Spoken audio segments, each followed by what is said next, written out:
Assalamualaikum warahmatullahi wabarakatuh. Kepada yang terhormat Ibu Kupang Nurhayati selaku dosen pembimbing, yang saya hormati Ibu Syafira Patin selaku dosen moderator, dan teman-teman yang berbahagia. Perkenalkan, nama saya Lutfi Utami Sukmawan dengan NIM J3J218470. Akan mempresentasikan seminar hasil PKL dengan judul Penerapan Digital Marketing berbasis Website pada CV Netra Sarana Niaga Kota Tasikmalaya. Yang pertama yang akan saya bahas yaitu mengenai latar belakang. Teknologi internet merupakan teknologi yang dapat memberikan keuntungan bagi berbagai pihak termasuk dalam menunjang kegiatan bisnis. Kegiatan bisnis dengan menggunakan internet ini biasa disebut dengan digital marketing. Di Indonesia, digital marketing telah banyak diterapkan oleh berbagai macam industri, mulai dari sektor kecil, menengah, hingga besar, termasuk di bidang agribisnis. Menurut survei yang telah dilakukan oleh Sirko pada tahun 2020, hampir seluruh pengguna internet di Indonesia, tepatnya 88%, telah membeli produk secara online. Secara keseluruhan, masyarakat Indonesia telah menggunakan teknologi internet, salah satunya untuk berbelanja online. Sehingga digital marketing dapat berjalan secara pesat dalam memasarkan suatu produk, terutama di sektor peternakan. Peternakan merupakan bagian dari sektor pertanian yang terus diupayakan pengembangannya dalam memenuhi kebutuhan protein hewani. Salah satu peternakan yang dapat membantu menunjang kebutuhan tersebut adalah komoditas sapi potong. Sapi potong merupakan komoditas ternak yang potensial dikembangkan di Indonesia, salah satunya di Provinsi Jawa Barat. Menurut sumber dari Dinas Ketahanan Pangan, Pertanian, dan Perikanan Provinsi Jawa Barat, permintaan daging sapi di Provinsi Jawa Barat pada tahun 2019 sampai tahun 2020 mengalami peningkatan. Hal tersebut dapat diartikan bahwa banyaknya minat masyarakat di Provinsi Jawa Barat yang mengkonsumsi daging sapi maupun olahannya. Permintaan yang tinggi dapat menjadi peluang bagi pelaku usaha di bidang sapi potong, khususnya bagi perusahaan CV Mitra Sarana Niaga. Selanjutnya, tujuan dari kajian pengembangan bisnis ini yaitu yang pertama, merumuskan ide pengembangan bisnis dengan metode internal factor evaluation atau IV dan external factor evaluation atau EV, serta merumuskan ke dalam IE matrix pada CV Mitra Sarana Niaga. Lalu tujuan yang kedua yaitu menyusun kajian pengembangan bisnis penerapan digital marketing berbasis website pada CV Mitra Sarana Niaga berdasarkan aspek finansial dan aspek non-finansial. Selanjutnya yang akan saya bahas yaitu mengenai keragaan perusahaan. Yang pertama, sejarah perusahaan. Perusahaan CV Mitra Sarana Niaga berdiri sejak tahun 2000 yang didirikan oleh Bapak Haji Nandang yang merupakan pemilik perusahaan. Pada tahun 2000, Bapak Haji Nandang melakukan budidaya ikan gurami. Kemudian, pada tahun 2002, Bapak Haji Nandang membeli sapi potong karena sedang membutuhkan kotoran hewan untuk dijadikan pakan ikan di kolam ikan miliknya. Awalnya, beliau hanya membeli sapi sebanyak 3 ekor. Namun, saat Hari Raya Idul Adha, ketiga sapi itu terjual dan mendapatkan keuntungan yang cukup besar. Pada tahun 2005, budidaya ikan gurami mengalami kendala karena kekurangan air. Akhirnya, perusahaan memfokuskan usaha di bidang peternakan sapi potong. Seiring dengan berjalannya waktu, untuk saat ini perusahaan memiliki beberapa unit usaha, yaitu budidaya ayam petelur dan budidaya ikan nila. Lalu yang kedua, aspek organisasi dan manajemen perusahaan. CV Mitra Sarana Niaga dikelola langsung oleh pemilik usaha, yaitu Bapak Haji Nandang, yang secara langsung membawahi manajer RPH serta 3 divisi di bawahnya, dan manajer depo serta 2 divisi di bawahnya. Dan yang ketiga yaitu sumber daya perusahaan. Sumber daya perusahaan terdiri dari sumber daya fisik, sumber daya manusia, dan sumber daya keuangan. Untuk sumber daya fisik yang dimiliki oleh CV Mitra Sarana Niaga yaitu lahan, bangunan, peralatan, dan perlengkapan. Sumber daya manusia yang dimiliki yaitu 13 orang tenaga kerja, yaitu terdiri dari 2 orang manajer, 4 orang divisi produksi RPH, 3 orang divisi produksi depo, 2 orang divisi pemasaran depo, 1 orang divisi pemasaran RPH, dan 1 orang divisi keuangan dan penagihan RPH. Untuk sumber daya keuangan yang dimiliki perusahaan yaitu dari modal milik pribadi. Selanjutnya, hasil dan pembahasan. Yang pertama, rumusan ide pengembangan bisnis. Perumusan ide pengembangan bisnis ini merupakan hasil dari analisis matriks IE berdasarkan hasil analisis IVFP yang berisi variabel faktor internal dan eksternal perusahaan. Berdasarkan hasil matriks IE dari CV Mitra Sarana Niaga, diperoleh hasil bahwa perusahaan berada di sel 1 dengan nilai IV sebesar 3,57 dan nilai EV sebesar 3,63. Salah satu strategi dari matriks IE yang berada di sel 1 adalah melakukan penetrasi pasar dengan penerapan digital marketing berbasis website pada CV Mitra Sarana Niaga. Penerapan website CV Mitra Sarana Niaga ini dilakukan karena adanya penurunan penjualan perusahaan sebesar 70% akibat adanya pandemi COVID-19, serta adanya perkembangan teknologi internet dan sosial media yang semakin meningkat. Tujuan Penerapan digital marketing berbasis website ini untuk meningkatkan dan memperluas pemasaran, serta memberikan kemudahan kepada konsumen untuk melakukan pembelian. Penerapan digital marketing berbasis website ini yang dikembangkan yaitu dengan memasarkan produk perusahaan berupa sapi timbang hidup dan karkas, dan adanya fitur kemitraan untuk konsumen yang akan menjadi pelanggan tetap perusahaan. Konsumen yang akan melakukan pembelian akan ditujukan pada nomor WhatsApp divisi pemasaran perusahaan. Untuk konsumen yang akan menjadi pelanggan tetap perusahaan, harus mengisi formulir pendaftaran kemitraan yang terdapat di fitur kemitraan. Lalu, konsumen harus mengisi surat perjanjian yang telah dibuat perusahaan. Pengguna internet di Indonesia pada tahun 2021 menurut WR Sosial dan Hotswite tahun 2021, yaitu pengguna internet sebanyak 73,7%, pengguna telepon genggam sebesar 96,4%, dan pengguna sosial media sebanyak 59%. Selanjutnya, perencanaan produk. Pembuatan website seperti Mitra Sarana Niaga dibuat dengan desain yang sederhana dan cara kerja yang mudah agar konsumen dapat dengan mudah mengoperasikan website. Selain itu, dalam pembuatan website ini, hal yang diutamakan yaitu keamanan dan kenyamanan bagi konsumen dengan mencantumkan kontak perusahaan, alamat perusahaan, email, dan akun sosial media perusahaan, serta produk yang ditampilkan sesuai dengan kualitas aslinya. Untuk menciptakan kenyamanan bagi konsumen dilakukan dengan merespon dan melayani konsumen dengan cepat, serta konsumen dapat memberikan kritik dan saran bagi perusahaan. Desain website pada setiap Mitra Sarana Niaga dapat dilihat pada gambar. Selanjutnya, perencanaan pemasaran. Perencanaan pemasaran pada pengembangan bisnis ini menggunakan strategi pemasaran STP dan bauran pemasaran 7P.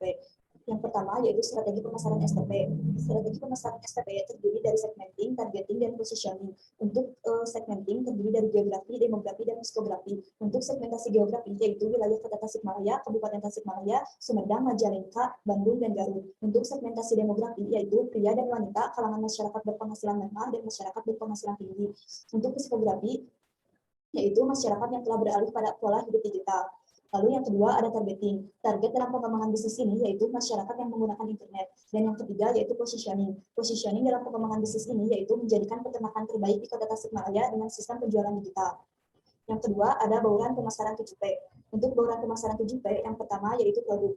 Produk utama dari pengembangan bisnis ini adalah sapi potong jenis sapi yaitu Brahman Cross atau BX, dan sapi lokal dengan jenis sapi persilangan limousin dan peranakan ongol atau PO. Produk yang ditawarkan berupa sapi timbang hidup dan sudah berbentuk karkas. Yang kedua ada price. Harga jual yang ditawarkan sesuai dengan penetapan harga di perusahaan.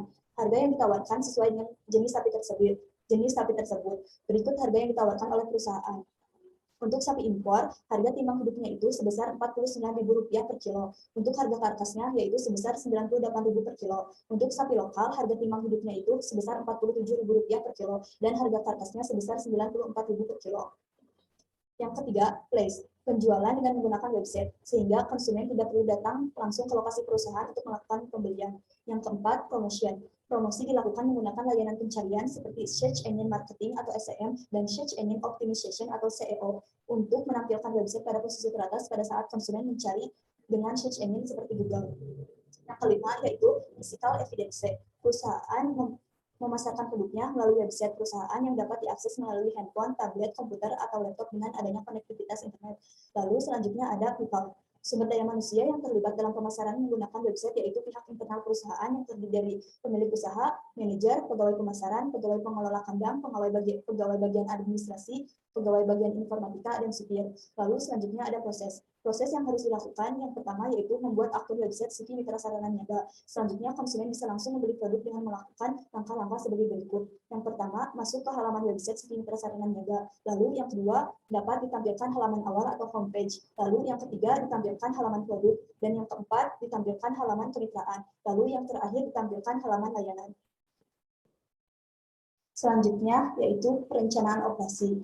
Perencanaan operasi yang dilakukan dalam pengembangan bisnis ini terdiri dari yang pertama kebutuhan sarana dan peralatan dan yang kedua proses operasi. Yang pertama kebutuhan sarana dan peralatan yang dibutuhkan dalam pembuatan website antara lain laptop, kamera handphone, software, desain, wifi, dan aplikasi web. Lalu yang kedua proses operasi. Proses operasi dimulai dari pembuatan konsep hingga pembuatan website perusahaan. Berikut alur kegiatan pembuatan website dapat dilihat pada gambar. Selanjutnya, perencanaan organisasi dan manajemen. Dalam pengembangan bisnis ini, perencanaan organisasi dan manajemen yang akan diterapkan pada CV Mitra Sarana Niaga, yaitu dengan membuat struktur organisasi baru yang menambahkan satu divisi informatika. Lalu selanjutnya ada perencanaan sumber daya manusia. Perencanaan sumber daya manusia dalam pengembangan bisnis ini yaitu menambahkan satu orang pekerja dalam bagian informatika. Persyaratan yang harus dipenuhi oleh tenaga kerja untuk bagian informatika yaitu pria atau wanita, pendidikan minimal SMK jurusan informatika, dan diutamakan fresh graduate. Selanjutnya, perencanaan kolaborasi. Perusahaan melakukan kolaborasi atau kerjasama dengan perusahaan pembuatan website dan provider dan berkolaborasi dengan pelanggan tetap menggunakan MOU atau Memorandum of Understanding. Selanjutnya, perencanaan finansial. Untuk perencanaan finansial, yang pertama yaitu biaya investasi. Biaya investasi sebelum dan setelah pengembangan bisnis jumlahnya sama, yaitu sebesar Rp200.510.881. Total penyusutan biaya investasi setelah adanya pengembangan bisnis yaitu sebesar Rp27.891.279. Lalu yang kedua ada biaya variabel. Biaya variabel sebelum pengembangan bisnis yaitu sebesar Rp55.675.926. Lalu setelah pengembangan bisnis sebesar Rp69.593.552.500. Lalu yang ketiga ada biaya tetap. Biaya tetap sebelum pengembangan bisnis sebesar Rp36.559.279. Lalu sesudah pengembangan bisnis sebesar Rp65.972.279. Lalu yang keempat ada penerimaan. Penerimaan yang diperoleh sebelum pengembangan bisnis yaitu sebesar Rp56.275.750. Lalu sesudah pengembangan bisnis sebesar Rp80.827.203.750. Selanjutnya ada analisis laba rugi. Dari hasil analisis laba rugi, laba bersih yang diterima sebelum pengembangan bisnis yaitu sebesar Rp562.227.133,65. Lalu setelah pengembangan bisnis ini, laba bersih yang diterima perusahaan sebesar Rp11.118.885.351,15. Selanjutnya ada RC rasio. Untuk RC rasio sebelum pengembangan bisnis sebesar 1,01 dan setelah pengembangan bisnis ini sebesar 1,16. Selanjutnya analisis parsial. Dari analisis parsial, komponen kerugiannya itu didapatkan dari tambahan pengeluaran sebesar Rp13.995.939.779. Untuk komponen keuntungannya itu didapatkan dari tambahan penerimaan sebesar Rp24.547.648.000. Lalu keuntungan tambahan yang didapatkan perusahaan sebesar Rp10.641.708.221.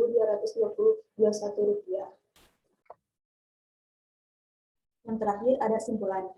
Untuk kesimpulan, yang pertama, rumusan ide pengembangan bisnis ini merupakan hasil dari matriks internal eksternal atau matriks IE yang berada pada sel 1 yang berarti perusahaan pada posisi tumbuh dan membangun. Lalu yang kedua, berdasarkan analisis finansial yaitu analisis produk, analisis pemasaran, analisis operasi, analisis organisasi dan manajemen, analisis sumber daya manusia, dan analisis kolaborasi, ide pengembangan bisnis ini dikatakan layak untuk dilaksanakan. Lalu yang ketiga, berdasarkan hasil analisis finansial yang didukung dengan metode analisis laba rugi, RC rasio, dan analisis parsial, pengembangan bisnis ini layak dan menguntungkan untuk dijalankan.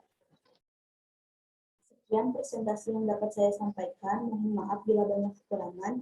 Wassalamualaikum warahmatullahi wabarakatuh.